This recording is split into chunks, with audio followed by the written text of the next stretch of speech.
Popular tasty சுவையில் முந்திரி பருப்பு வடை சாம்பார் செய்வது எப்படின்னு நம்ம இந்த வீடியோவில் பார்ப்போம்.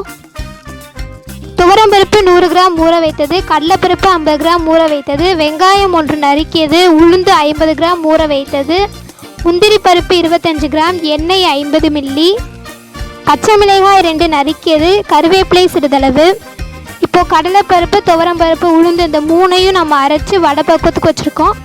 அதில் இந்த நறுக்கிய வெங்காயமும் பச்சை மிளகா, கருவேப்பிலை, முந்திரியை சேர்த்து அது கூட நம்ம வடைக்கு தேவையான அளவு உப்பை தண்ணியில் கரைச்சி வச்சு நம்ம ஊற்றிக்கிறோம்.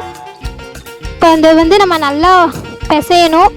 இதெல்லாம் நல்லா மிக்ஸ் பண்ணுற மாதிரி இப்படி நல்லா பிசைச்சுக்கிறணும். இப்போ சின்ன சின்ன உருண்டையாக வடைக்கு போடுற மாதிரி நம்ம இப்படி பரட்டி வச்சுருக்கோம். அதை எண்ணெயில் பொரித்து இப்படி எடுத்து வச்சுக்கிறணும். இப்போ துவரம்பருப்பு 100 கிராம், வெங்காயம் சின்ன வெங்காயம், கடுகு உளுந்து 1 டீஸ்பூன், கருவேப்பிலை சிறிதளவு, தக்காளி 3, சாம்பார் பொடி 2 டீஸ்பூன், எண்ணெய் 50 மில்லி, உப்பு தேவையான அளவு. துவரம்பருப்பு நம்ம வேக வச்சு எடுத்து வச்சுருக்கோம். தக்காளி அரைச்சி சாறு எடுத்து வச்சுருக்கோம். இப்போ ஒரு வடைச்சட்டியில் எண்ணெய் ஊற்றி கடுகு உளுந்து போட்டு, கடுகு உளுந்து வெடிச்சோன்னே இப்போ கருவேப்பிலை போட்டு அது கூட நம்ம சின்ன வெங்காயத்தை சேர்த்து நம்ம நல்லா வதக்கி விடணும்.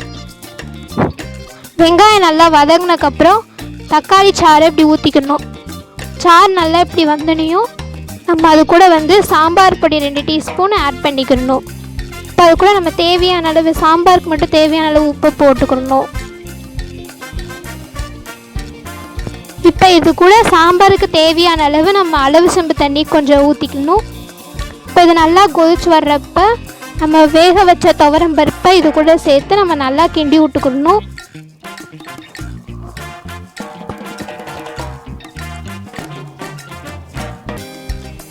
இப்போ சாம்பார் நல்லா கொதிக்கிறப்போ நம்ம இது கூட அந்த வடையை பொரிச்சு வச்ச வடையை இது கூட சேர்த்துக்கலாம். இது உடலுக்கு ஆரோக்கியம் தரும். இந்த சாம்பார் இதில் முந்திரி பருப்பு கலந்துருக்கனால நம்மளுக்கு உடலுக்கு மிகுந்த சக்தி கொடுக்கும். இது ரொம்ப டேஸ்ட்டாகவும் இருக்கும்.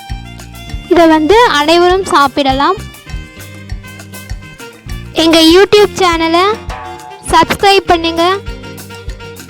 மறக்காமல் பெல் பட்டனை கிளிக் பண்ணுங்கள். லைக் பண்ணுங்கள், கமெண்ட் பண்ணுங்கள், ஷேர் பண்ணுங்கள். நன்றி. அன்புடன் இறைவனின் கருணை.